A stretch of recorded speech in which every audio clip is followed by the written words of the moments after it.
أشهد أن لا إله إلا الله وحده لا شريك له وأشهد أن محمدًا عبده ورسوله أما بعد أعوذ بالله من الشيطان الرجيم بسم الله الرحمن الرحيم فإذا جاءتهم الحسنة قالوا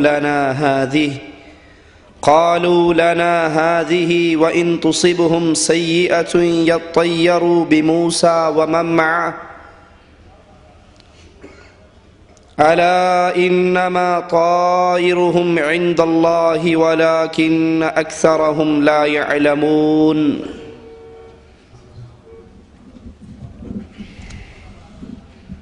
انسان کا ایمان اللہ پر جتنا پختہ ہو جائے اس کو توکل کی نعمت اتنی ہی زیادہ نصیب ہوتی ہے، اور جتنا انسان اپنے ایمان میں کمزور ہوتا ہے، اللہ سے تعلق میں کمزور ہوتا ہے، اتنا ہی اس کے اوپر غیروں کا خوف چڑھتا رہتا ہے، کبھی کسی چیز سے ڈر جاتا ہے، کبھی کسی چیز سے ڈر جاتا ہے۔ ابراہیم علیہ السلام آگ میں گر رہے ہیں، نہ بادشاہ کا خوف انہیں اللہ کی دعوت سے روک سکا، نہ باپ کی ناراضگی رکاوٹ بنی، نہ قوم کا آگ میں پھینکنا ان کے دل کے اندر کسی قسم کا کوئی وسوسہ ڈال سکا۔ گر رہے ہیں اور زبان سے کہہ رہے ہیں حسبنا اللہ ونعم الوکیل، مجھے اللہ کافی ہے۔ ابراہیم علیہ السلام اپنی بیوی اور معصوم بچے کو مکہ کی وادی میں چھوڑ کر جا رہے ہیں۔ ہاجرہ دامن پکڑ کر پوچھتی ہے، اس بے آباد جگہ پر چھوڑ کر جانے والے، یہ تھوڑی سی کھجوریں، یہ تھوڑا سا پانی ہمیں کس کے سہارے پہ چھوڑ کر جا رہا ہے؟ ابراہیم خاموش ہے اور وہ سوال کر رہی ہے، اور بالآخر ان کی زبان سے نکلتا ہے، کیا آپ کو اللہ نے یہ حکم دیا ہے کہ ہمیں یہاں پر چھوڑ جائیں؟ کہتے ہیں ہاں، میں اللہ کے حکم سے تمہیں یہاں پر چھوڑ کر جا رہا ہوں۔ ہاجرہ کے ہاتھ سے ابراہیم کا دامن چھوٹ جاتا ہے اور اللہ پر امید رکھتے ہوئے آواز لگاتی ہیں، جاؤ، جس اللہ نے ہمیں یہاں چھوڑنے کا آپ کو حکم دیا ہے وہ اللہ ہمیں کبھی ضائع نہیں کرے گا۔ یہ امید ہے، یہ توکل ہے، یہ اللہ سے معرفت ہے، یہ اللہ سے محبت ہے، یہ ایمان کی قوت ہے کہ اللہ جو چاہتا ہے وہ ہوتا ہے، جو اللہ نہ چاہے، کوئی کائنات والا کچھ بھی کرنا چاہے وہ نہیں ہو سکتا۔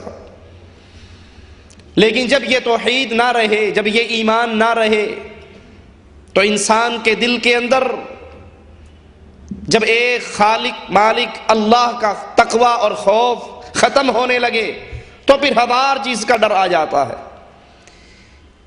یہی بیماری کفار مکہ کو تھی، سابقہ امتوں کے کافروں کو تھی۔ اہل جاہلیت جب کسی لمبے سفر پر جاتے، کوئی اہم کام کرنے لگتے، اگر اللہ سے محبت ہوتی، اللہ سے تعلق ہوتا، تو وہ اللہ سے سوال کرتے، اللہ پر بھروسے کرتے، اللہ سے دعا مانگتے۔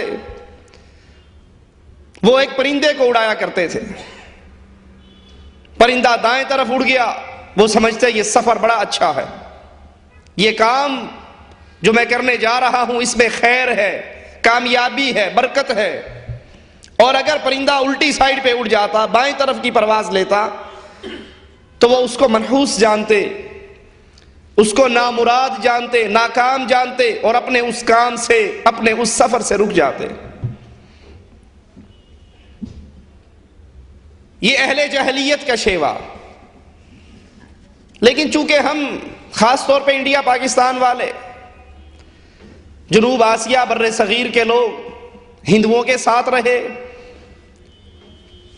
ہمارے اندر عادات، خیالات، عقائد، ہماری زبان پہ جملے اکثر وہی ہیں جو ان کفار کے گھروں میں بیان ہوتے ہیں۔ وہ تو بت پرست قوم تھی جو فال لیتی تھی، پرندوں کو اڑاتی تھی، دائیں طرف اڑتا اچھا خیال کرتے کام جاری رکھتے، بائیں طرف اڑتا برا خیال کرتے رک جاتے۔ ہم میں سے کلمہ پڑھنے والے کتنے ہیں؟ نماز بھی پڑھتا ہے، کلمہ بھی پڑھتا ہے، مسلمان ہونے کا دعوے دار بھی ہے، باہر نکلتا ہے سفر کے لیے، اچانک سامنے سے کالی بلی گزرتی ہے، منہ لٹکا کے واپس آ جاتا ہے۔ جی آپ تو فلاں جگہ جا رہے تھے، آپ کیوں آگے؟ کو جی مولوی صاحب کی دسی یہ کالی بلی ہے کو لنگ گئی، بلی نے ہمارا راستہ کاٹ دیا، وہ آگے سے گزری۔ اور اگر کسی کے آگے سے بلی گزر جائے تو بس اس کا یہ سفر بڑا ہی پریشان کن ہوگا، بڑی مصیبتوں والا ہوگا۔ لہذا میں تو اس منحوس چیز کو دیکھ کر واپس آ گیا ہوں۔ آپ نے اکثر سنا ہوگا جس سے اس کی دل کی دوستی نہیں ہے، تھوڑی سی مخالفت ہو، صبح صبح مل جائے تو فوراً کہے گا اللہ ہی خیر کرے، سویرے سویرے دا منہ ویکھ لیا منحوس دا، پتہ نہیں تیرے کی میں لگنا۔ حالانکہ تیرا دن کیسے گزرنا ہے یہ اللہ نے لکھ دیا، تجھے کیا تکلیف آنی ہے وہ اللہ کے علم میں ہے، تجھے کیا خیر ملنی ہے وہ اللہ نے لکھ دیا ہے۔ اس کے لکھے ہوئے کو دنیا والے تبدیل نہیں کر سکتے۔ لیکن عام روٹین، بلی گزر جائے، بی بی ناشتہ بنانے کے لیے چولہے میں بیٹھتی ہے، منڈیر پہ کوا آ کے بولنے لگ جاتا ہے، بیٹھ جاتا ہے، تو فوراً کہتی آج کچھ ہونے والا ہے، یہ کوا آ کے بیٹھا ہے، کچھ نہ کچھ ہوگا۔ کسی کی آنکھ ہلنے لگ جائے بڑا مشکل ہے، آنکھ پھڑک رہی ہے، آج کچھ ہوگا، کوئی مصیبت آئے گی، کوئی پریشانی ہوگی، کوئی دکھ ہوگا۔ آٹا گوندتے ہوئے کسی کے ہاتھ سے پیڑا نیچے گر گئے، کوئی مہمان آنے والا لگتا ہے، پیڑا گر گیا۔ یہ سارے وہی ہندوؤں والے، جاہلوں والے جملے آج اہل ایمان، اہل اسلام، کلمہ گو مسلمانوں کے گھر کے اندر عام ہیں۔ اسلام ان تمام جملوں کا، ان عقائد کا، ان نظریات کا رد کرتا ہے، اس کو باطل قرار دیتا ہے، کیونکہ اسلام سب سے بنیادی چیز سکھا رہا ہے کہ نفع اور نقصان نہ پرندے میں ہے، نہ پرندے کے بولنے میں ہے، نہ آنکھ کے ہلنے میں ہے، نہ کسی اور چیز کے آوازے میں ہے۔ نفع بھی اللہ کے ہاتھ میں ہے، نقصان بھی اللہ کے ہاتھ میں ہے۔ اللہ عز و جل کے علاوہ نہ کوئی نقصان دے سکتا ہے، نہ کوئی فائدہ دے سکتا۔ جب نفع و نقصان اللہ کے ہاتھ میں ہے تو ایک جانور، ایک بلی، وہ آپ کے اوپر اتنی حاوی ہو جائے کہ آپ سفر کا ارادہ ہی تبدیل کر دو، الو کے بولنے کی آواز آپ کے گھر میں آ جائے اور سارا گھر کانپنے لگ جائے، آج بیری پر بیٹھا الو بول رہا تھا، ضرور کسی نہ کسی کی موت ہوگی، کوئی نہ کوئی مصیبت آئے گی، کوئی نہ کوئی پریشانی ہوگی۔ اور ان پریشانیوں سے بچنے کے لیے آپ نے دیکھا ہوگا، ہم نے تو اپنی آنکھوں سے دیکھا، لاہور میں سڑک کے کنارے طوطا لے کر بیٹھے ہوئے، طوطا لے کر بیٹھے ہوئے اور پڑیے پرچیاں ان کے پاس پڑی ہوئی، سفر پہ جانے سے پہلے وہ اس کے پاس پہنچ جاتے ہیں کہ جناب ذرا بتائیے یہ فال نکالیے، اور وہ خبیث بھی اسلامی فال نامے کا بورڈ لگا کر بیٹھا ہوا، جس کو نہ فجر کی نماز نصیب، جس کو نہ ظہر کی نماز نصیب، جس کی زبان پہ اللہ کا ذکر نہیں، جس کا چہرہ محمدی نہیں، اسلامی فال نامہ اور ایک پہاڑی طوطا اس نے رکھا ہوا ہے، 8-10 پڑیاں نکال کے رکھی ہوئی۔ میں نے یہ سفر کرنا ہے جی، کیسا رہے گا؟ وہ طوطے کو اشارہ کرتا ہے، سرکس کا سکھایا ہوا پرندہ، وہ چھلانگ مارتا ہے، نیچے اترتا ہے، چونچ میں سے ایک پرچی اٹھاتا ہے، اس کو پکڑاتا ہے، وہ اس کو کھول کے پڑھ دیتا ہے۔ وہ کہہ دے کہ آپ کا یہ سفر اچھا ہے، بقول طوطا صاحب کے مان لے گا۔ وہ کہہ دے کہ آپ کی یہ شادی کا مہینہ جو طے ہوا ہے اچھا ہے، اس طوطے نے آپ کی یہ فال نکال لی ہے، مان لے گا۔ اللہ پر کوئی بھروسہ نہیں۔ مومن کوئی کام کرتا ہے تو اللہ سے مشورہ کرتا ہے، اللہ پر بھروسہ کرتا ہے، اور جو اللہ پر بھروسہ کرے اس کا کوئی کچھ نہیں بگاڑ سکتا۔ وَمَن يَتَوَكَّلْ عَلَى اللَّهِ فَهُوَ حَسْبُهُ، جو اللہ پر بھروسہ کرے پھر اللہ اسے کافی ہے۔ وہی ہندوؤں کے طرز، وہی زمانہ جاہلیت کے لوگوں کی باتیں، پرندوں سے فال نکالنا، پرندوں کو منحوس سمجھنا، ان کی چونچ میں دبے ہوئی پرچی کے اندر اپنی ساری قسمت رکھنا۔ اور ایسا کئی بار ہوا ہے۔ ایک فال والے کے پاس ایک مسلمان مواحد گیا اس کو ذلیل کرنے کے لیے کہ جی میرا ہاتھ دیکھ کے بتائیے، میری فال نکلوائیے، میری شادی کب ہوگی؟ اس نے دیکھی کہ آپ کی لکیریں یہ کہتی ہیں، آپ کا ہاتھ یہ کہتا ہے، یہ طوطے نے جو پرچی اٹھائی ہے اس پہ یہ لکھا ہے کہ ابھی کچھ سال کے اندر اندر آپ کی شادی کا اندازہ ہے۔ وہ کہتا ہے بھائی ایمان میرے تو 4 پتر بھی نہیں، تو بھی سال لیٹ بتا رہا ہے مجھے۔ صرف یہ کھانے کے ڈھونگ، بد عقیدگی، جب پبلک میں، عوام میں اللہ سے تعلق اتنا ٹوٹا ہوا ہے تو ان کو ذلیل کرنے کے لیے، کھانے کے لیے، ان کی عزت، ان کے مال پر ڈاکے ڈالنے کے لیے زمانہ جاہلیت کے طریقے پہ چلتے ہوئے آج کے دور کے جاہلوں نے وہی طریقے استعمال کیے ہوئے۔ اس دور کے اندر بھی پرندوں کو اڑا کر ان سے فال لی جاتی تھی، آج طوطے کو پنجرے سے باہر رکھ کر اس کی چونچ میں دبی ہوئی پرچی سے فال لی جاتی ہے۔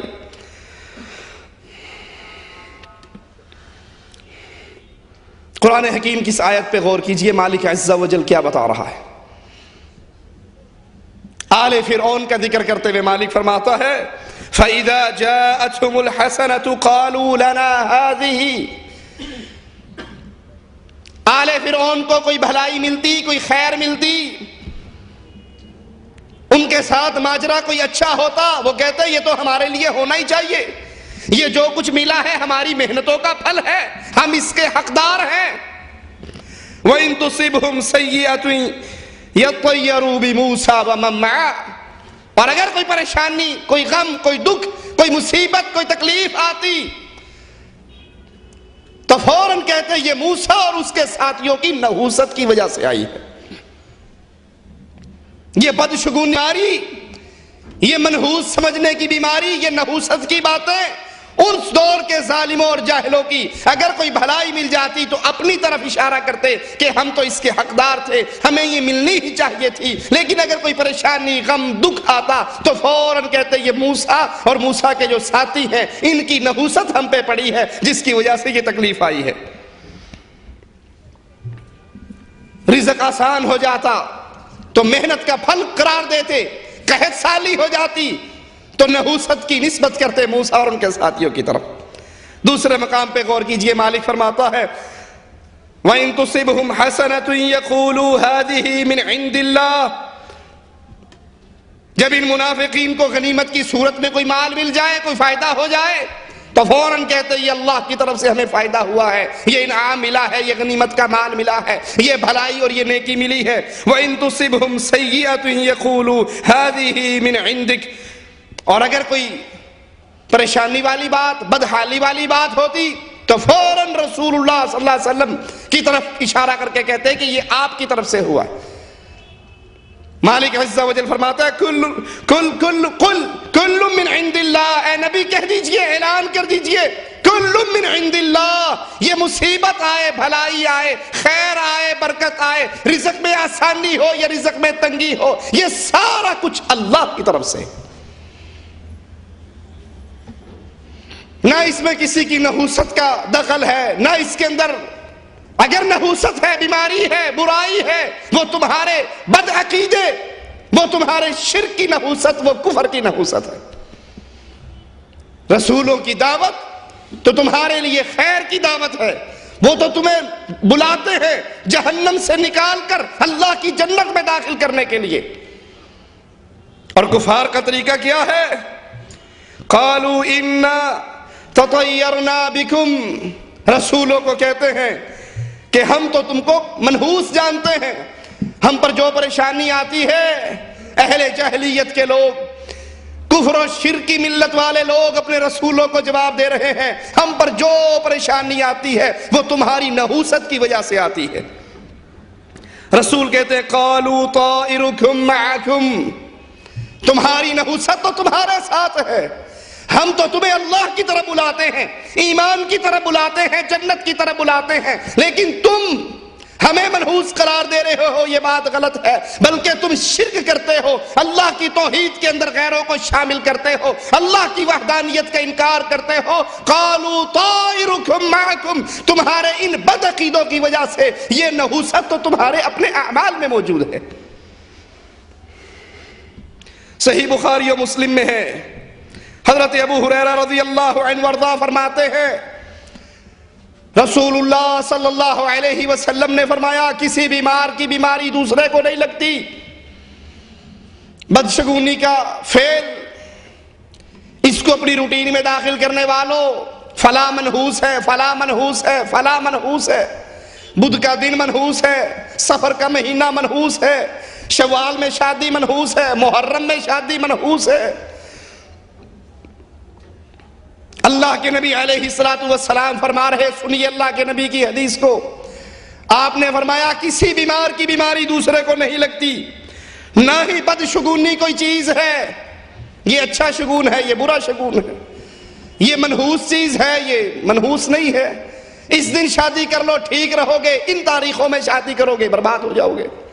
کوا بولے گا تو یہ نحوست، الو بولے گا تو یہ نحوست، بطخ بولے گی تو اس کا یہ ہوگا۔ اللہ کے نبی فرما رہے ہیں بدشگونی کوئی چیز نہیں، اور نہ ہی الو کے بولنے میں کوئی تاثیر ہے، اور نہ سفر کی کوئی حقیقت ہے۔ آئیے غور کیجئے اس حدیث پہ، اللہ کے رسول صلی اللہ علیہ وسلم کن کن چیزوں کی نفی بیان فرما رہے۔ سب سے پہلے اس عقیدے کی نفی کہ ایک بیمار کی بیماری سرایت کر جاتی ہے، دوسرے میں داخل ہو جاتی ہے۔ یہ ایک بیمار آیا ساروں کو بیمار کر دیا۔ مثال کے طور میں عرب میں کسی اونٹ کو کھجلی کی بیماری ہو جاتی تو صحت مند اونٹوں پہ اسے داخل نہ کرتے، اس سے الگ رکھتے کہ کہیں اس کی بیماری باقی اونٹوں کو نہ لگ جائے۔ رسول اللہ صلی اللہ علیہ وسلم نے جب اس عقیدے، اس سوچ کی نفی کی، ایک دیہاتی کھڑا ہو کر رسول اللہ صلی اللہ علیہ وسلم سے سوال کرتا ہے، یا رسول اللہ صلی اللہ علیہ وسلم، اگر کسی کی بیماری دوسرے کو نہیں لگتی تو پھر ایسا ہوتا کیوں ہے کہ کھجلی والا اونٹ، خارش زدہ اونٹ، صحیح کھال والے اونٹ میں داخل کر دو ساروں کو لگ جاتی ہے؟ اللہ کے نبی صلی اللہ علیہ وسلم نے فرمایا اچھا یہ بتاؤ، تمہاری سوچ کے مطابق اس کھجلی والے کی خارش زدہ کی خارش باقیوں میں چلی گئی، اس کو جو خارش لگی ہے وہ کس اونٹ کی لگی؟ آخر اسے بھی تو خارش لگی ہے، اس میں جو خارش آئی ہے وہ کس اونٹ سے آئی؟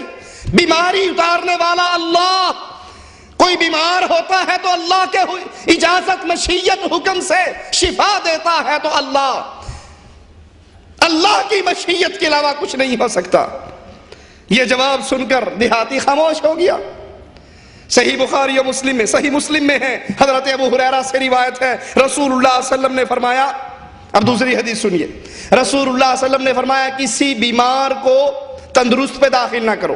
پچھلی حدیث جو بخاری و مسلم کی تھی اس میں اللہ کے نبی نے فرمایا کسی کی بیماری دوسرے میں سرایت نہیں کرتی، اور صحیح مسلم کی حدیث میں اللہ کے نبی فرما رہے ہیں کسی بیمار کو تندرست پہ داخل نہ کرو۔ اب بظاہر یہ دونوں حدیثیں ٹکرا رہی ہیں، ایک کا مفہوم ہے کہ بیمار کی بیماری آگے نہیں چلتی، دوسری کا مفہوم ہے بیمار کو صحیح پہ داخل نہ کرو۔ ابن قیم رحمہ اللہ فرماتے ہیں ان دونوں حدیثوں کی وضاحت کرتے ہوئے کہ جس حدیث میں بیماری آگے سرایت نہ کرنے کی وضاحت ہے اور اس عقیدے کی ممانعت ہے، اس سے اہل جاہلیت کا یہ عقیدہ مراد ہے۔ ان کی سوچ، ان کا عقیدہ یہ ہوا کرتا تھا کہ ایک بیمار ہو، اس کی بیماری طبعی طور پہ روٹین وائز دوسرے صحت مند میں داخل ہو جاتی ہے، جس میں اللہ کی مشیت کا کوئی دخل نہیں ہے، اللہ کی چاہت کچھ نہیں۔ ایک بیمار کے ساتھ صحت مند لگے گا، ٹکرائے گا، اکٹھا رہے گا، کھائے پیے گا تو وہ فوراً بیمار ہو جائے گا، اس میں اللہ کی مشیت کا کوئی دخل نہیں ہے، اللہ کی چاہت کا کوئی دخل نہیں۔ یہ عقیدہ کفار مکہ کا عقیدہ، جاہلیت والوں کا عقیدہ تھا، جس کی رسول اللہ صلی اللہ علیہ وسلم نے نفی کی، انکار کیا۔ اور اس حدیث میں جہاں اللہ کے نبی فرما رہے ہیں کہ کوئی بیمار صحت مند پہ داخل نہ ہو، اس جگہ پہ اللہ کے نبی صلی اللہ علیہ وسلم یہ بتاتے ہیں کہ جب وہ داخل ہوگا اس میں بیماری لگے گی تو اللہ کی مشیت سے لگے گی، اللہ کی مرضی سے لگے گی، اللہ کی مرضی کے بغیر، اللہ کی مشیت کے بغیر، اللہ کے ارادے کے بغیر، اللہ کی اجازت کے بغیر دنیا میں کچھ نہیں ہو سکتا۔ لیکن اہل شرک اور اہل کفر، اہل جاہلیت یہ سوچا کرتے تھے کہ ایک بیمار کی بیماری آگے ٹرانسفر ہو جاتی ہے، آگے منتقل ہو جاتی ہے، جس میں اللہ کی مشیت کا کوئی معاملہ نہیں۔ وہ اس فعل کو غیر اللہ کی طرف منسوب کرتے جس کی رسول اللہ صلی اللہ علیہ وسلم نے ممانعت فرما دی، نفی کر دی، منع کر دیا کہ یہ عقیدہ غلط عقیدہ ہے، یہ عقیدہ باطل عقیدہ ہے کہ کسی کی بیماری کسی اور میں داخل ہو جائے اللہ کی مشیت کے بغیر۔ ہاں اللہ کی مشیت ہوگی، اللہ کا حکم ہوگا تو اس کی بیماری دوسرے میں داخل ہو جائے گی۔ مالک عز و جل اعلان فرماتا ہے، غور کیجئے، ما اصاب من مصیبت فی الارض ولا فی انفسکم الا فی کتاب من قبل ان نبرأها ان ذلك علی اللہ یسیر۔ اس آیت سے مسئلہ کس طرح واضح ہو جاتا ہے کہ تمہارے اوپر کوئی مصیبت آئے، کوئی غم آئے، کوئی دکھ آئے، ما اصاب من مصیبت، کوئی بھی مصیبت ہو، بیماری ہو، غم ہو، دکھ ہو، تکلیف ہو، جو کچھ تمہارے اوپر آتی ہے اس زمین کے اندر یا تمہاری جانوں پہ جو کچھ بھی آتا ہے وہ اللہ کے ہاں پہلے سے موجود ہے، لکھا ہوا، وہ اللہ کے علم میں ہے، وہ اللہ کی مشیت سے ہے۔ درختوں کا کوئی پتا نہیں گرتا، اس گرنے سے پہلے اللہ کے علم میں ہے۔ نیا پتا نہیں اگتا، اس سے پہلے وہ اللہ کے علم میں ہے۔ کائنات میں جو ہوتا ہے وہ اللہ کی مشیت سے، اللہ کے حکم سے۔ اسی لیے رسول اللہ صلی اللہ علیہ وسلم نے ایک مریض کا ہاتھ پکڑا اور اپنے برتن میں رکھا اور کہا کھانا کھاؤ میرے ساتھ۔ کسی کی بیماری کسی کو تکلیف نہیں دیتی جب تک اللہ نہ چاہے، اور جب اللہ چاہتا ہے اس کے مرض دوسرے کو لگ بھی جاتا ہے، یہ اللہ کی مشیت کے تابع ہے۔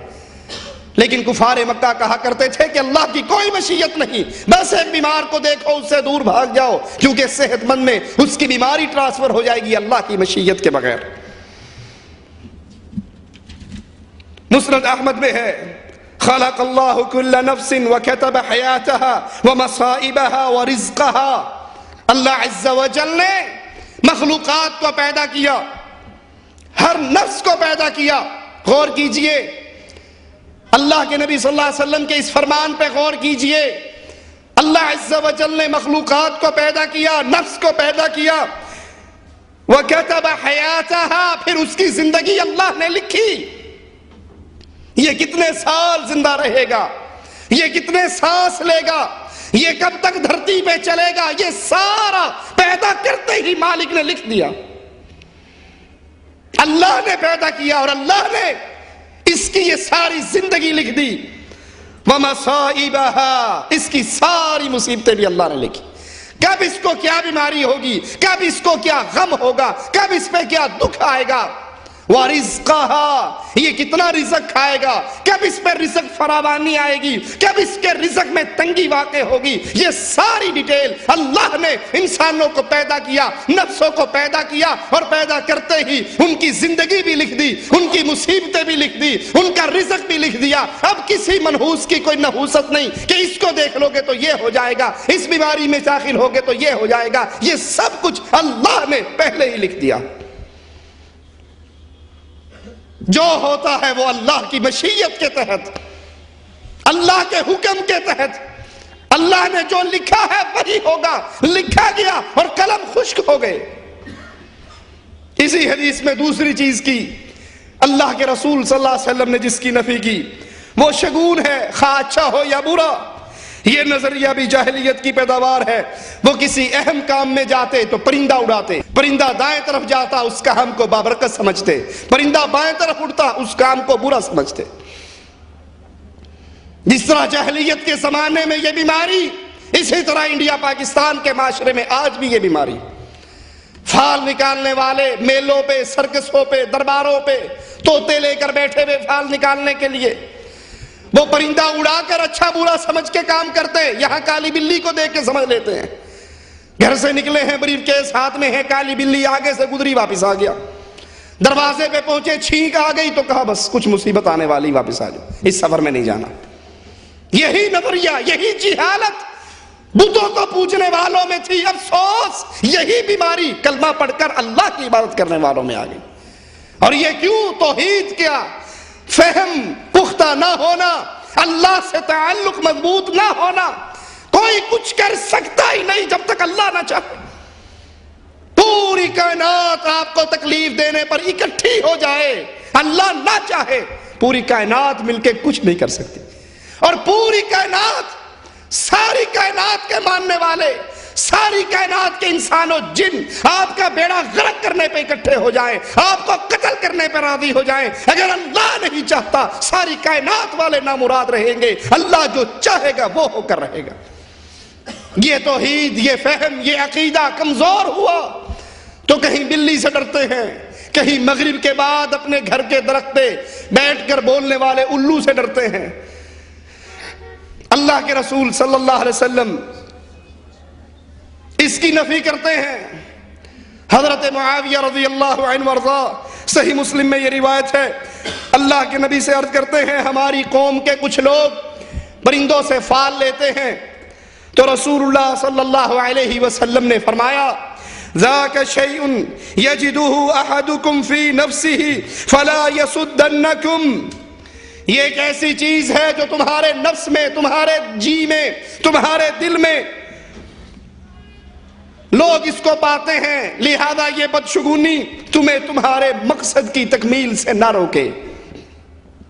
آپ سفر کے لیے نکلے ہیں، آپ نے اللہ سے دعا کی ہے، اللہ سے سوال کیا ہے، سفر کی دعا پڑھی ہے، گھر سے نکلنے کی دعا پڑھی ہے، سفر خیر کا ہے یا جائز کا موقع ہے، گناہ اور برائی کا سفر نہیں ہے، اللہ سے سوال کر چکے ہو، سفر کی دعا پڑھ چکے ہو، گھر سے نکلے ہو، اللہ پر توکل کر کے نکلے ہو، تو پھر اللہ پہ توکل کرو، اس پہ قائم رہو، کائنات کی کوئی چیز تمہارا بیڑا غرق نہیں کر سکتی۔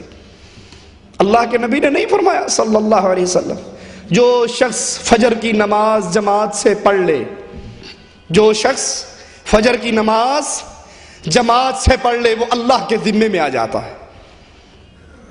جو اللہ کے ذمے میں آ جائے، کالی بلی اس کو ڈرا سکتی ہے، الو بولنے سے اس کا ایمان متزلزل ہو سکتا ہے،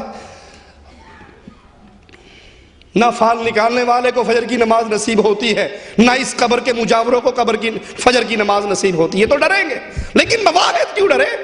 جس نے فجر کی نماز جماعت سے پڑھ لی وہ اللہ کے ذمے میں ہے، وہ اللہ کی حفاظت میں ہے۔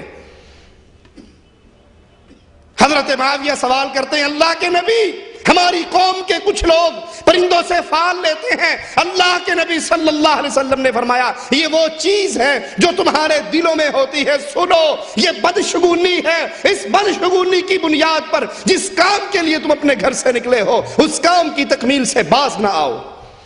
کہ الو بول پڑا تو یہ کام ٹھیک نہیں، بابا جی نے کہہ دیا کہ یہ مہینہ تیرے شادی کے لیے ٹھیک نہیں، میں نے نہیں کرنا، محرم میں شادی کرو تو ویسے ہی حسین کی لعنت پڑ جاتی ہے، محرم میں شادی ٹھیک نہیں ہے، یہ بدشگونی ہے، اس کی بنیاد پر اپنے مقصد کی تکمیل سے باز نہ آؤ۔ اس فرمان میں رسول اللہ صلی اللہ علیہ وسلم نے واضح دو ٹوک لفظوں میں جو بات سمجھائی، وہ بدشگونی کا مرکز یہ دل ہے، وہ بدشگونی کا مرکز یہ دل ہے، اور جس دل میں اللہ کی محبت گامزن ہو، جس دل میں توکل کی دولت موجود ہو، اس دل کے اندر پھر کوئی بدشگونی نہیں آیا کرتی۔ رسول اللہ صلی اللہ علیہ وسلم بدشگونی کو، اس کے فساد کو بیان کر رہے ہیں کہ اگر یہ بات آ بھی جائے تمہارے دل میں، یہ خیال پیدا ہو بھی جائے، اس پہ عمل کر کے اپنا کام نہ چھوڑنا کہ چھینک آ گئی ہے دروازے پہ تو واپس آ جانا ہے، کوا بول پڑا ہے تو واپس آ جانا ہے، رات الو بولا تھا گھر میں تو اب نہیں جانا، صبح کا سفر کینسل ہو گیا، ٹکٹ واپس کروا دو۔ اکرمہ فرماتے ہیں کہ ہم عبداللہ ابن عباس رضی اللہ عنہما، دیکھیے سلف کے عقیدے کتنے صاف سچے، اور کس طرح اللہ کی توحید پہ گامزن، اور کس طرح بدشگونی سے دور، اہل توحید اہل ایمان کسی قسم کی بدشگونی کو اپنے دل میں جگہ نہیں دیا کرتے۔ اکرمہ فرماتے ہیں عبداللہ ابن عباس رضی اللہ عنہما کے ساتھ ہم ان کے پاس بیٹھے، ایک پرندہ چیختا ہوا گزرا تو ایک شخص نے کہا اچھا شگون ہے. ابن عباس رضی اللہ عنہما فرمانے لگے نہ اچھا شگون ہے نہ برا. اس کی کائے کائے میں کیا چیز رکھی ہے؟ اس کے چیخنے سے کیا اچھا اور کیا برا؟ ابن عباس رضی اللہ عنہ وارضاہ نے فوراً اس کی بات کو کاٹ دیا تاکہ لوگ خیر اور شر کے اندر اس پرندے کی طرف متوجہ نہ ہو جائیں. خیر بھی اللہ کے ہاتھ میں، شر اور مصیبت و تکلیف بھی آئے گی تو اللہ کی طرف سے. پرندوں کے چیخنے میں، پرندوں کے بولنے میں، وہ الو ہو، وہ کوا ہو، وہ بطخ ہو یا کوئی اور جانور ہو، اس میں کوئی تاثیر نہیں. ایک اور امام ایک شخص کو اپنے ساتھ لے کے سفر پہ نکلتے ہیں. وہ چیختا ہوا کائیں کائیں کرتا ہوا گزرتا ہے تو وہ آدمی وہ کہتا ہے کہ اچھا شگون ہے. سفر کے آغاز میں یہ اچھی آواز پرندے کی سننے کو مل گئی، اچھا شگون ہے، سفر ٹھیک ٹھاک رہے گا. وہ امام کہنے لگے اس بیچارے کے پاس کاہے کی بھلائی ہے؟ یہ جو ہمارے سفر کے آغاز میں آ کر بولا ہے، اس کے اختیار میں، اس کے بولنے میں کاہے کی بھلائی ہے؟ اور جو ان کے تو نے یہ بات کی ہے، تو اس سفر میں میرا ساتھی بن ہی نہیں سکتا، چل بھاگ جا. مواہد جو اللہ پر بھروسہ کرے، اللہ پر ایمان لائیں، اللہ پر توکل کرے، اللہ سے خیر مانگیں اور اس شروں کی ساری پناہ اللہ سے طلب کرے، وہ کسی قسم کے شبہے کا شکار ہی نہیں ہوا کرتے.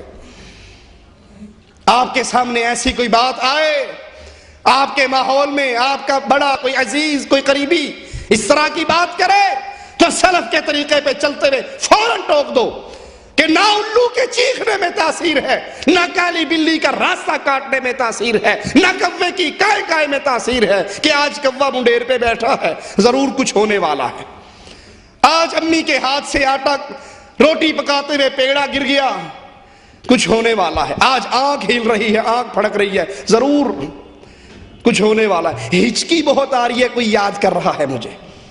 یہ ساری باتیں ہندوؤں سے لی ہوئی ہے، ان کی نہ کوئی تاثیر ہے نہ کوئی اثر ہے.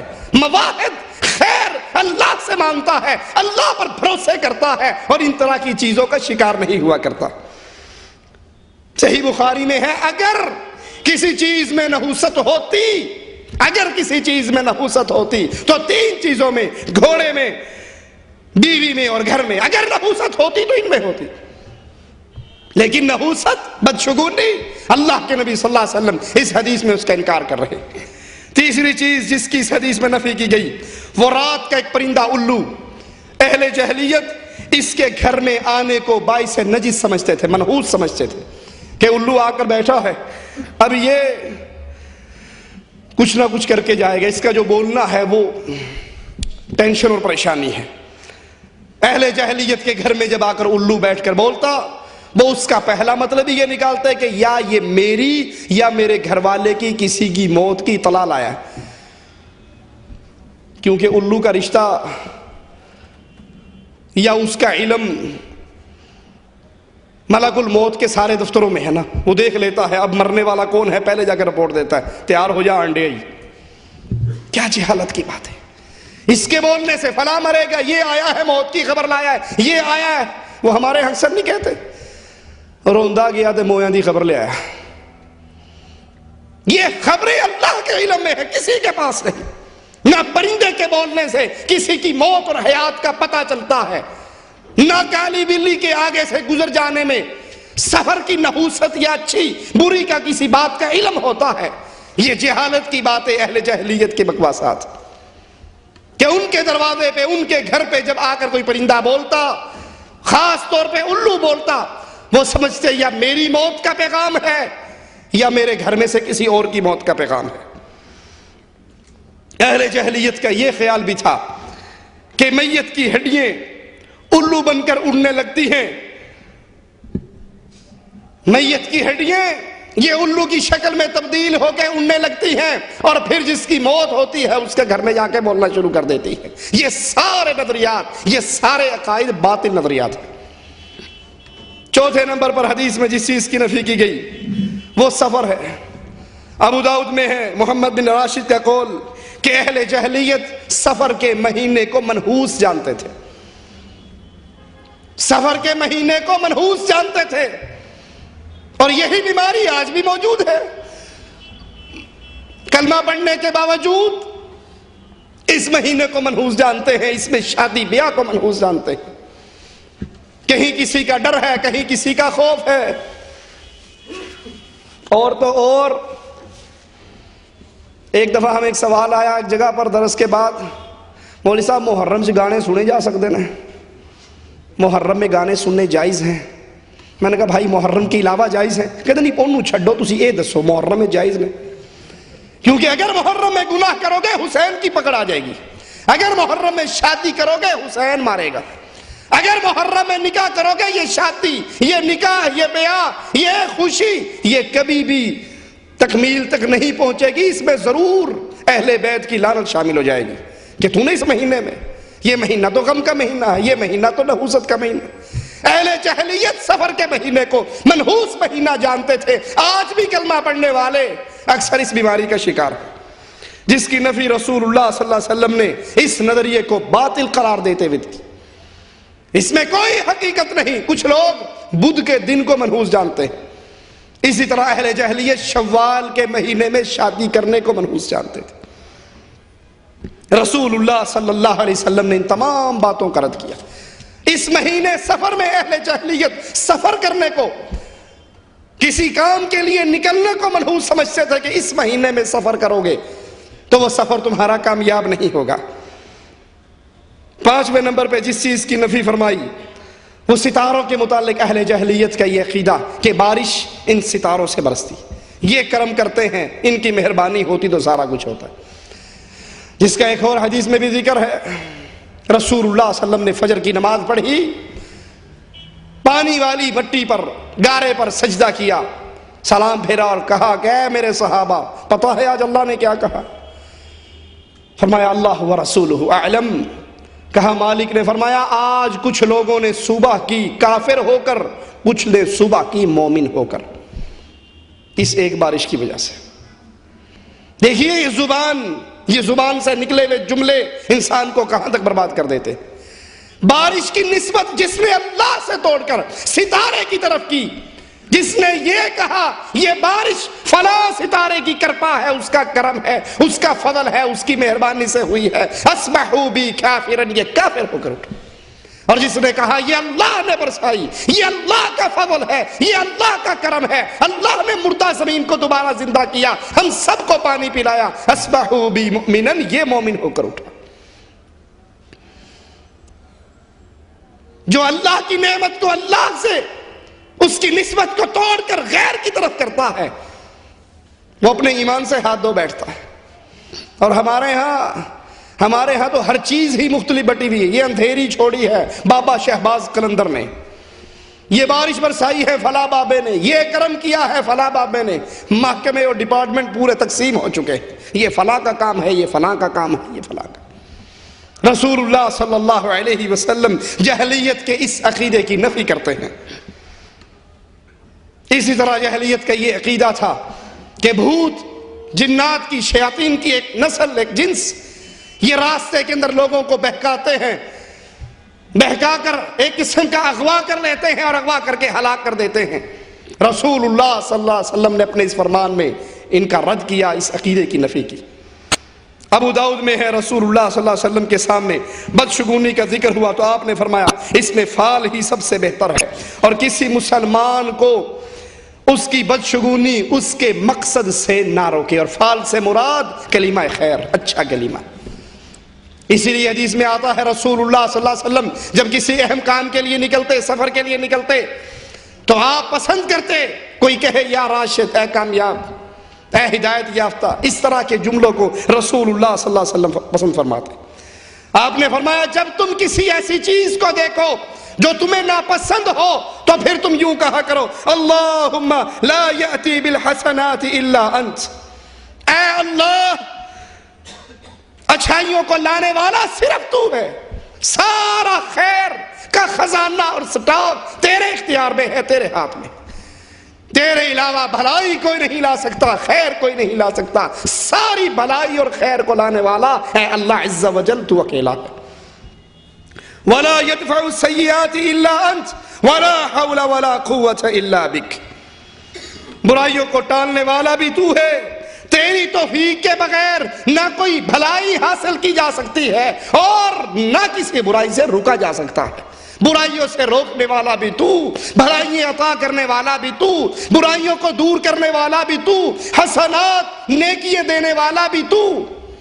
جو انسان اس طرح اللہ پر بھروسہ کرے، اس طرح توکل کا اظہار کرے، اس طرح اللہ سے امیدیں لگائے، اس طرح اللہ کے ساتھ ان اچھے کلمات کا اللہ کے دربار میں سوال کرے، یہ کلمات زبان سے ادا کرے، اس کے دل میں اگر کوئی بات آتی بھی ہے تو اللہ کے اس توکل پر وہ دور ہو جائے گی۔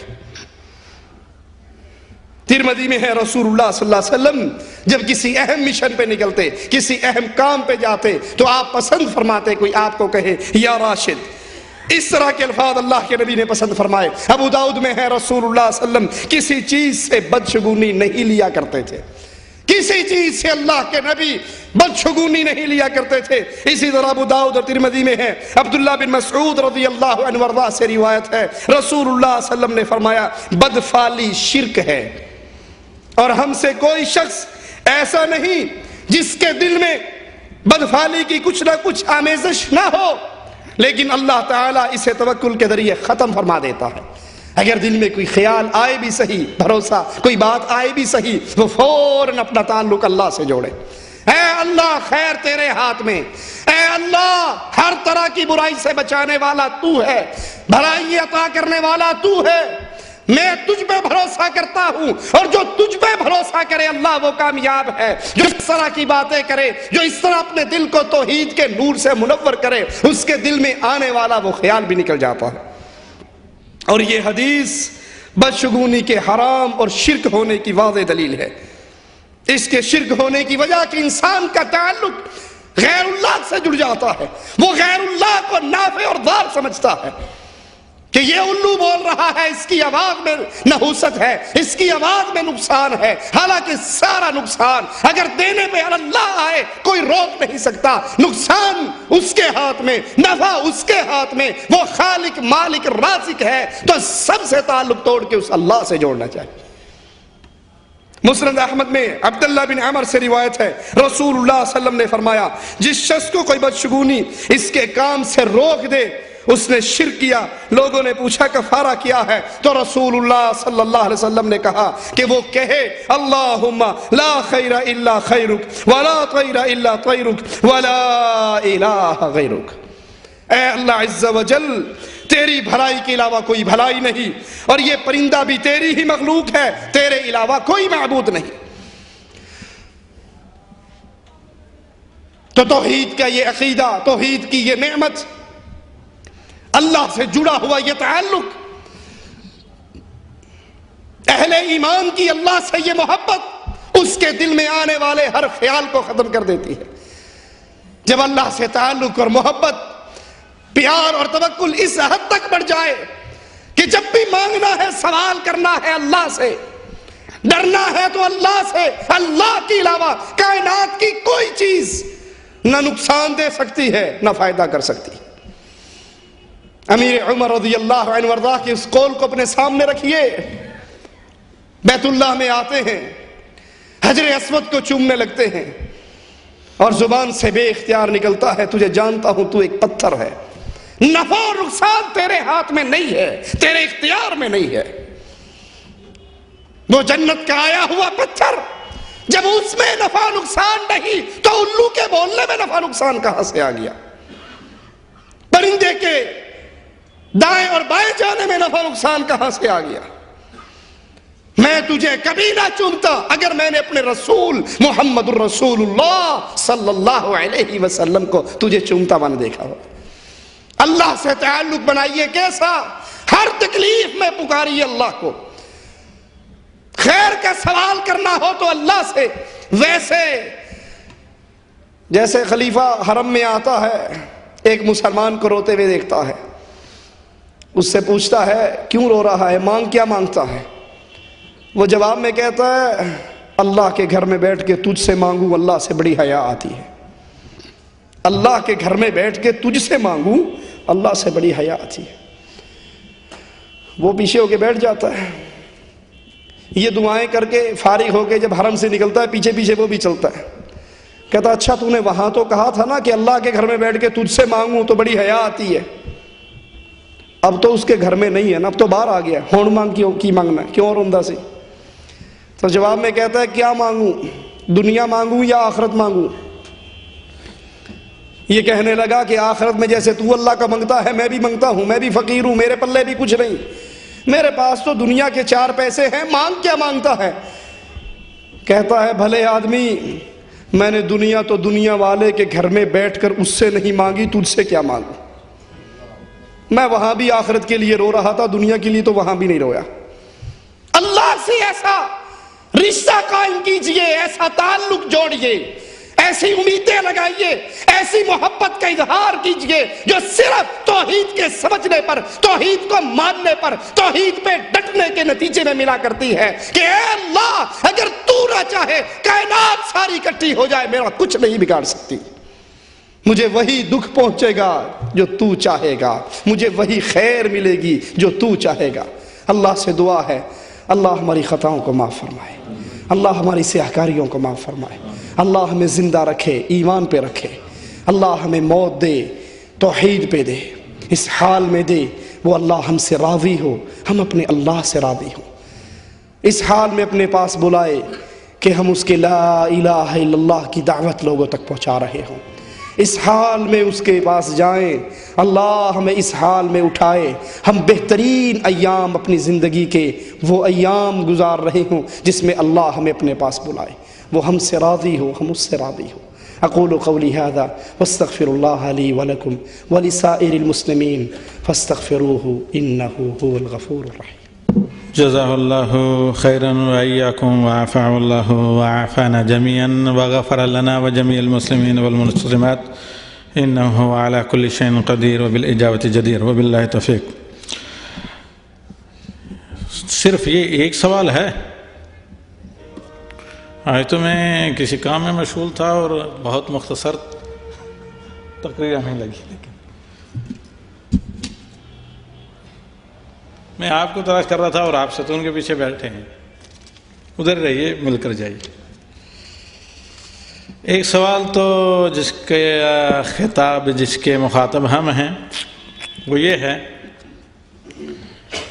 کہ بسم اللہ کے بعد ضروری اعلان، کل بروز جمعہ بعد نماز عشاء مسجد عبداللہ ابن مسعود رضی اللہ تعالی عنہ، آپ جانتے ہیں مسجد عبداللہ ابن مسعود، اور جمعہ بھی معلوم ہے اور کل بھی معلوم، یعنی عنق میں شیخ توصیف الرحمن صاحب کا خطاب ہوگا اور عنوان ہے مسلمانوں کے باہمی تعلقات، جیسے کہ میرے سامنے لکھا ہوا ہے، تو آپ لوگ وہاں کل عشاء کی نماز کے بعد درس میں بیان کے ساتھ بریانی کی خوشبو سے مستفید ہو سکتے ہیں، تو جزاکم اللہ خیر۔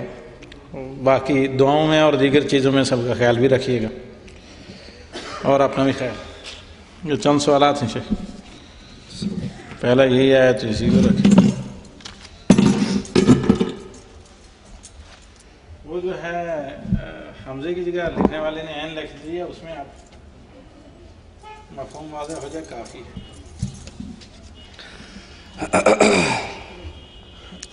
عورت اور مرد کی نماز کے پڑھنے میں جو فرق ہے وہ بتائیے۔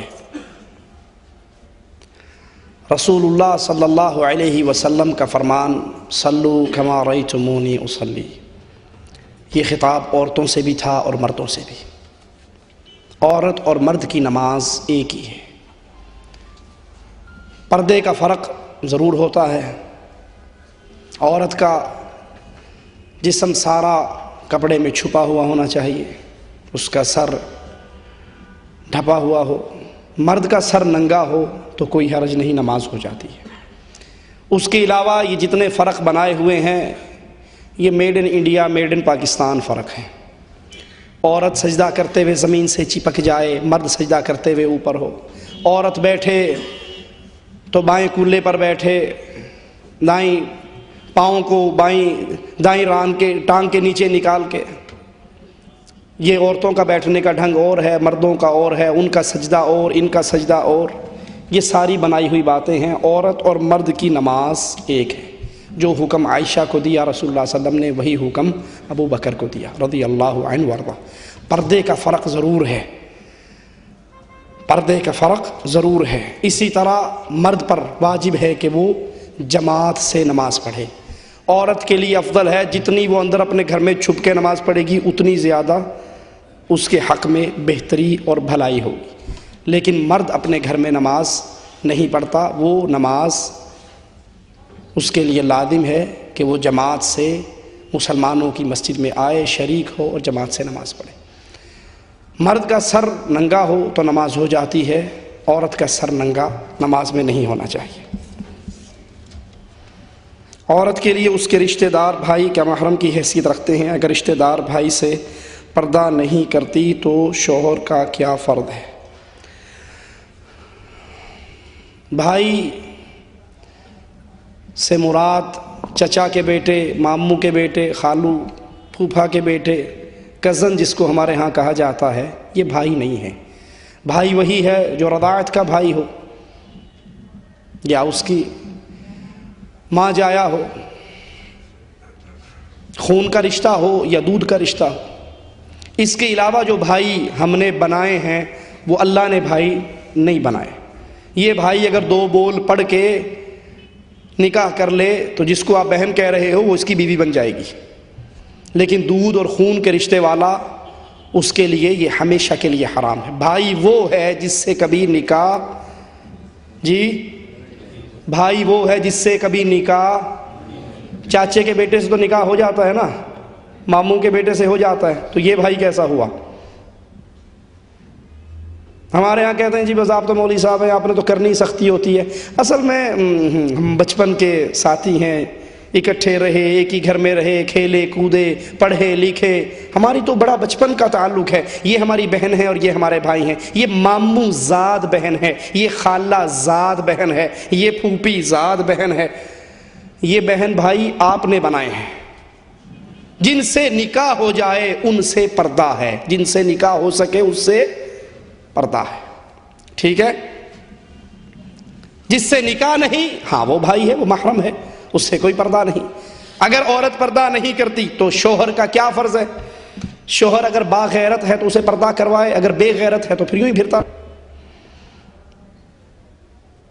اگر شوہر میں غیرت ایمانی باقی ہے وہ اپنی بیوی کو پردہ کروائے۔ وہ کہتے ہیں جی کہا تو بہت دفعہ ہے مانتی نہیں ہے۔ کیا خیال ہے؟ خاوند اپنی بیوی سے کھانا مانگے، روٹی مانگے اور بیوی روٹی نہ دے، پھر بھی ماشاءاللہ چپ ہو جائے گا جی کی کریے جی ہوٹل تو کھان لگ گیا، میں بڑی باری کیا سی روٹی دے دیا اگر دین دی نہیں، اب میں نے ہوٹل سے شروع کر دی۔ ایسے ہوگا؟ یا گھر میں جوتے کھڑکیں گے، صبح شام پٹائی ہوگی، تجھے سارا کچھ لا کے دیتا ہوں تو 2 ٹائم کی روٹی نہیں دے سکتی، لڑائی ہوگی یا نہیں ہوگی؟ روٹی پہ لڑنے والے غیرت پہ کیوں نہیں لڑتا؟ روٹی پہ ناراض ہونے والے غیرت پہ ناراض کیوں نہیں ہوتا؟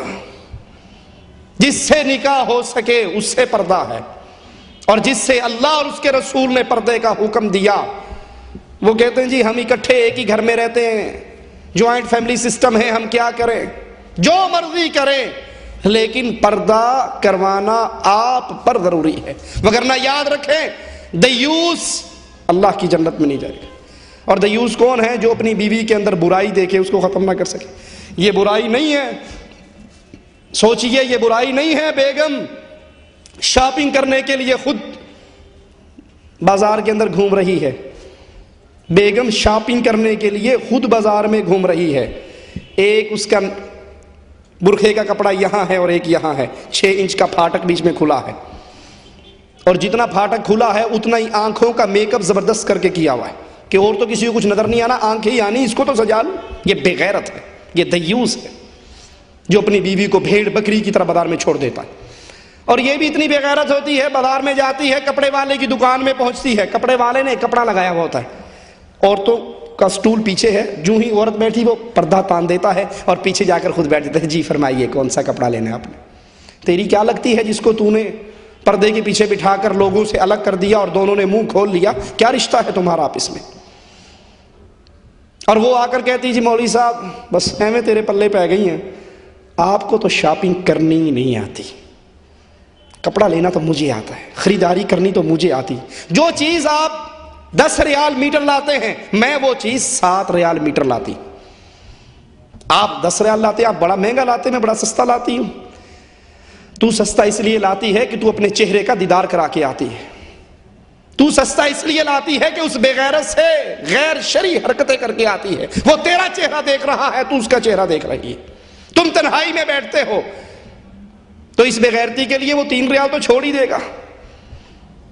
اور پھر عورتوں کا ایک بہت بڑا بہانہ کیا ہوتا ہے، جی ان کو شاپنگ کرنی نہیں آتی، ان کو ڈیزائن پسند ہی نہیں ہوتے، پرانے دور کے ڈیزائن اٹھا کر لے آتے ہیں، لیٹسٹ چیز ان کو نظر ہی نہیں آتی۔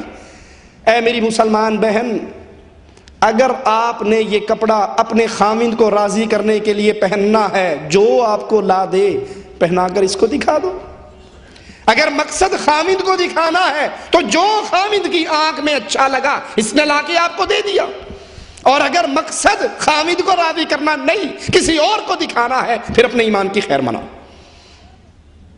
اس لیے اپنے گھروں کے اندر پردے کا رواج کیجئے۔ صحابی نے پوچھا تھا نا دیور کے بارے میں، آپ نے فرمایا یہ موت ہے، موت۔ اپنے گھروں میں باپ ناراض ہوتا ہے، ہو جائے، بھائی ناراض ہوتا ہے، ہو جائے، اپنی بیویوں کا پردہ کرائیے، اپنے بھائیوں سے، اپنے کزنوں سے۔ اور کچھ تو حالات ایسے ہو جاتے ہیں، کئی بہنوں کے فون آتے ہیں کہ ہم خود پردہ کرنا چاہتی ہیں، خامند ناراض ہو جاتا ہے کہ تو میرے ساتھ فنکشن اٹینڈ کرنے اور لوگوں کی بیویاں آتی ہے، تو کیوں نہیں جاتی؟ تو دیوس وہ انسان ہے جو اپنی بیوی میں برائی دیکھے اور اس کو ختم نہ کرے۔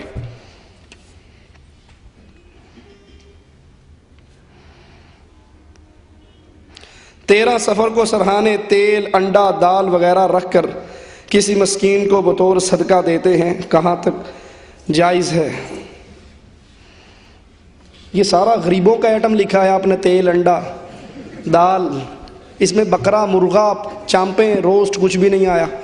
لگتا ہے مولوی نے الٹا مسئلہ سمجھا دیا آپ کو۔ یہ میڈ ان انڈیا پاکستان مسئلہ ہے، یہ میڈ ان انڈیا پاکستان مسئلہ ہے۔ اور پھر یہ بھی یاد کر لیجئے، بعض دفعہ ہمارے ہاں کیا خیال ہوتا ہے، جانتے تو ہیں کہ یہ کام غلط ہے،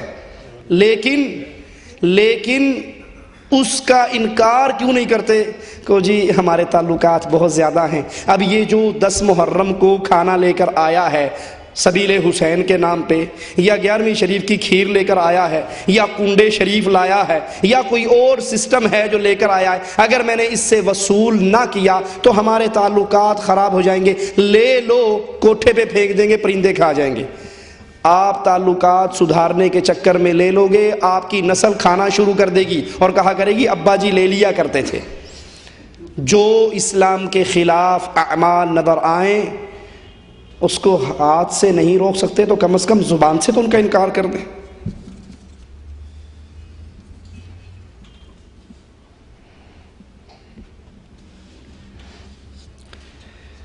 صحیح مسلم کی حدیث آپ نے سنائی کہ اللہ کے نبی نے فرمایا بیمار کو صحت مند سے دور رکھیں۔ اس کا کیا معنی ہے کہ بیمار کی بیماری اللہ کی مشیت سے، اللہ چاہے تو دوسرے کو لگ سکتی ہے۔ جس طرح طاعون کے مرض کے بارے میں آتا ہے کہ جہاں وہ بیماری آئے وہاں کے لوگوں کو بھاگنا نہیں چاہیے، یا کسی اور کو اس بیمار علاقے میں جانا نہیں چاہیے، تو یہ اہل جہلیت کا عقیدہ یہ تھا کہ یہ اللہ کی مشیت کے بغیر جہاں بیمار اور تندرست اکٹھا ہوا، تندرست کو اس کی بیماری ٹرانسفر ہو جائے گی، اللہ کی مشیت کے بغیر۔ یہ عقیدہ غلط ہے۔ اگر کسی کی بیماری کسی کو لگتی ہے اس میں اللہ کی مشیت ہوگی تو لگے گی، وگرنہ نہیں۔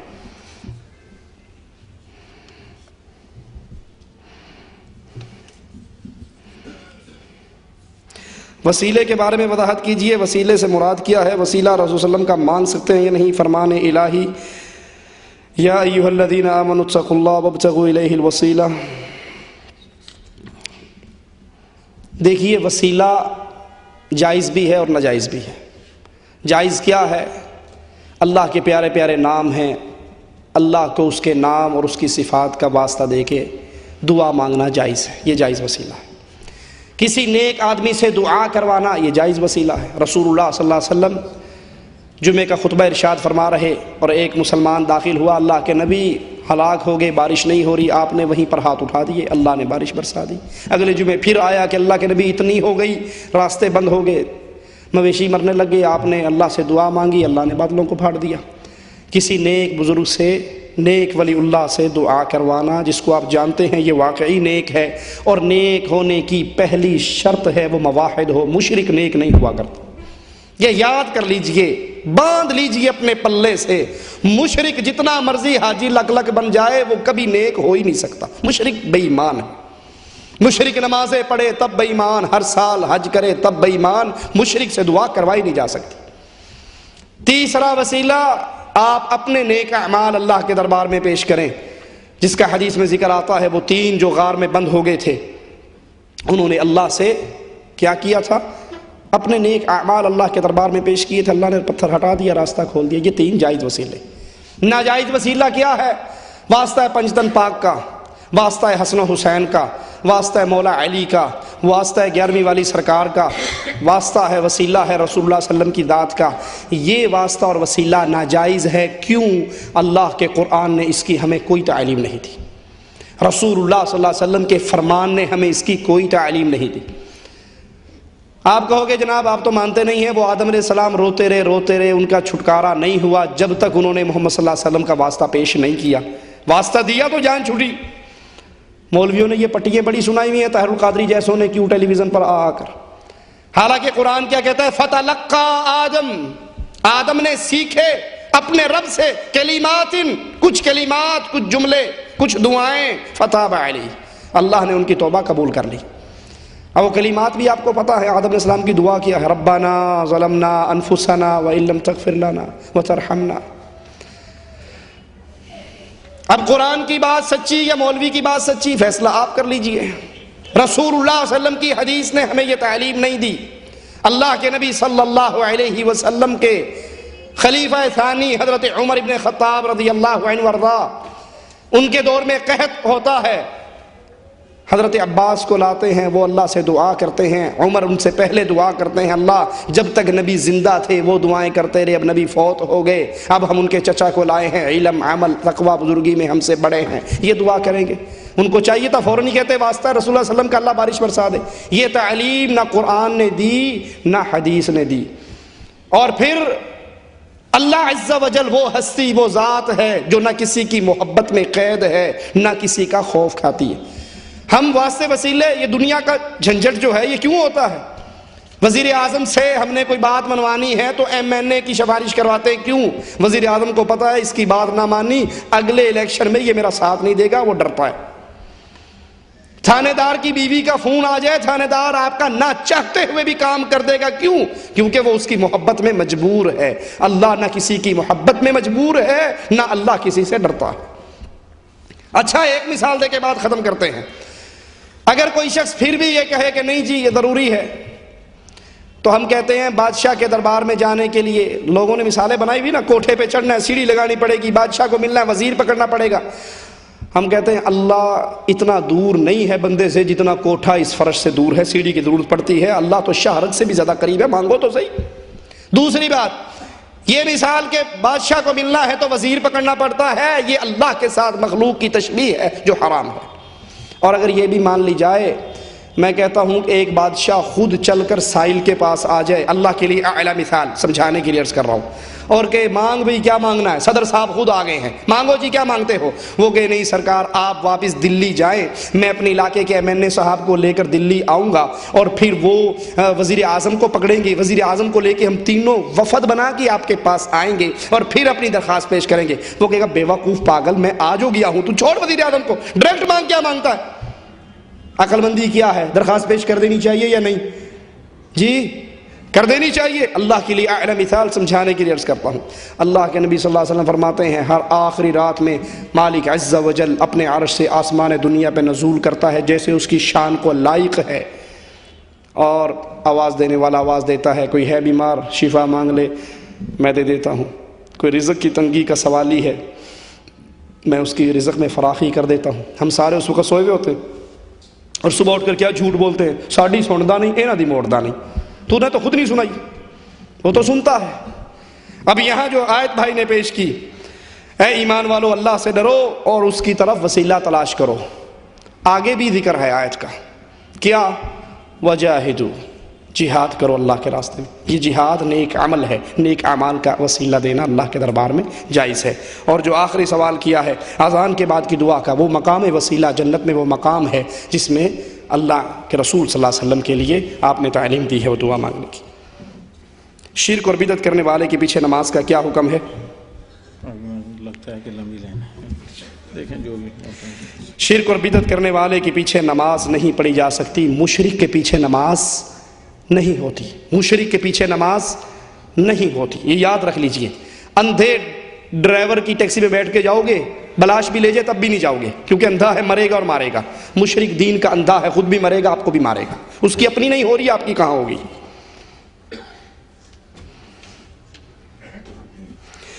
آفس میں کام کی جگہ پر جو نماز پڑھنے کی جگہ بنی ہے وہ اور مسجد میں نماز پڑھنے کا اجر میں فرق ہے؟ بالکل فرق ہے. آپ وہیں کمرے سے اٹھ کے وہاں نماز پڑھ لیں، وہ مسجد نہیں ہے، آپ نے مقامی طور پہ سے بنایا ہوا ہے اور آپ کے ساتھ میں مسجد ہے، تو وہ افضل ہے جو بڑی جماعت سے جا کر مسجد میں نماز پڑھتا ہے. آج کل قادیانی احمدی ٹی وی پر یہ بہت بحث ہو رہی ہے کہ عیسیٰ ابن مریم فوت ہو گئے. برائے کرم تفصیل سے جواب دیں. یہ بھائی تفصیل تو پورا 1 گھنٹے کا درس ہے. یہ بہرحال ان کی یہ بات غلط ہے. قرآن فرمات میں اللہ عز و جل کا فرمان موجود ہے کہ اللہ نے ان کو اٹھا لیا، اور رسول اللہ صلی اللہ علیہ وسلم کی حدیث موجود ہے کہ وہ قیامت کی نشانیوں میں سے ہیں اور قیامت سے پہلے وہ دوبارہ نزول فرمائیں گے. یہ ہمارے ہاں جو مردوں کی روحوں کا دوبارہ واپس آنے کا تصور ہے، آپ کا اس پہ کیا خیال ہے؟ یہ ہندوؤں کا تصور ہے، مسلمانوں کا نہیں. روحیں یا جنت میں ہیں یا جہنم میں؟ روحیں کہاں ہیں؟ یا علیین یا سجین؟ جو جنت میں ہیں وہ تیری دال مسور کھانے کے لیے دنیا پہ آئیں گے، اور جو جہنم میں ہیں وہ تو کوئی نکلن دے گا. جو جہنم میں گئی انہیں کوئی نکلنے، اور جو جنت میں چلے گئے کہیں گے جان چھوٹی مصیبتاں تو وہ پیچھے آن گئی نہیں. جنت والے خود نہیں آئیں گے، جہنم والوں کوئی آنے نہیں دے گا. اور قانون بھی یہ ہے کہ جو وہاں چلا گیا وہ واپس. حدیث میں آتا ہے اللہ نے شہداء سے کہا مانگو کیا مانگتے ہو، لمبی حدیث ہے، مختصر اس کا یہ، ان کا اللہ بھر ایک دفعہ دنیا میں ہمیں لوٹا دے، ہم تیرے راستے میں جہاد کریں. مالک نے فرمایا کہ جو یہاں آ گیا وہ واپس اے لبو کہ دی روح جڑی پجی پھر دی، ہر جمعرات نو آئے کھانا مانگ دی. یہ مولوی کی اپنی بدرو ہے.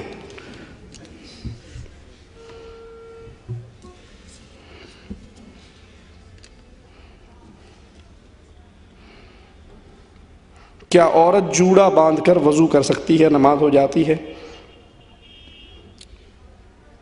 جوڑے سے مراد اگر وہ بال اوپر یہاں اونٹ کی کوہان کی طرح جو بناتے ہیں تو اس سے اللہ کے رسول صلی اللہ علیہ وسلم نے ایسا جوڑا بنانے سے منع کیا ہے.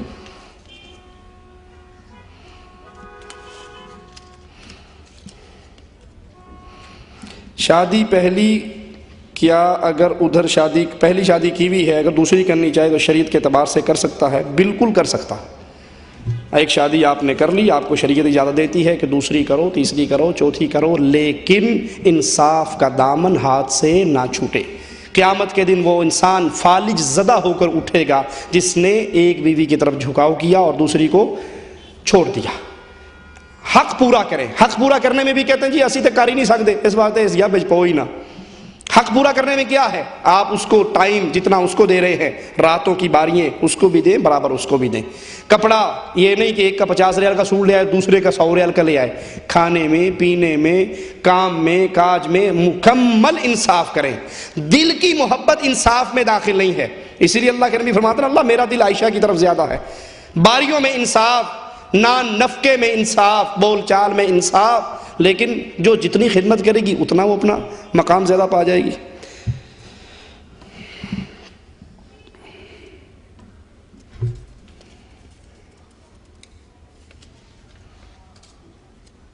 بیوی کی ماں سے پردہ کرنا ضروری ہے یا نہیں؟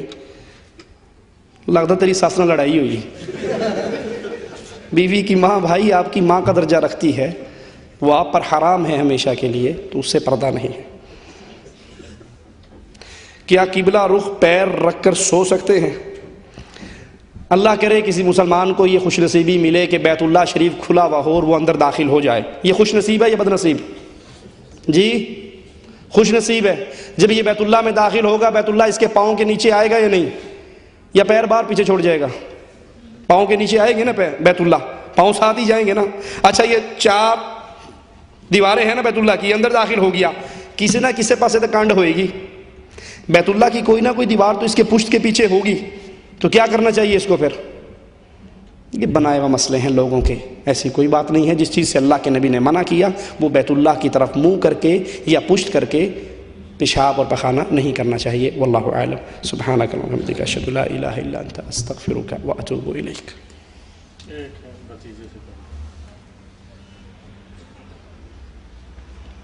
کیا میری بیوی میرے بھتیجے کے سامنے آ سکتی ہے؟ اگر غیرت مند ہے تو نہیں آنا چاہیے.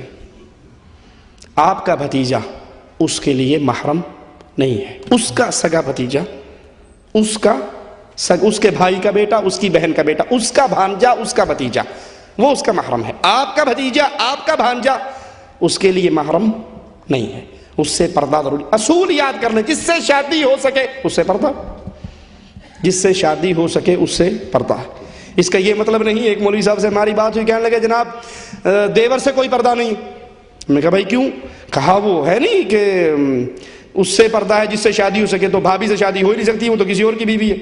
میں نے کہا اگر یہ اصول مان لیا جائے تو کسی شادی شدہ سے شادی نہیں ہو سکتی جب تک وہ کسی اور کے نکاح میں ہے. جب تک وہ کسی اور کے نکاح میں ان سے شادی ہوگی نہیں، سب سے پردہ ختم. جس سے کسی صورت میں بھائی نے بیوی کو طلاق دے دی، عدت ختم ہوگی، آپ اس سے نکاح کر سکتے ہو. ٹھیک ہے یا نہیں؟ جس سے شادی ہو سکے اس سے پردہ ہے. اسے پردہ نہیں ہے جس سے نکاح نہیں ہو سکتا. جو محرمات ابدیہ ہیں، جو محرم رشتے ہیں، باپ ہے، بھائی ہے، بیٹا ہے، بھتیجا ہے، بھانجا ہے، دودھ کے رشتے ہیں یا خون کے رشتے ہیں، ان سے پردہ نہیں ہے. جزاکم اللہ خیر. سبحان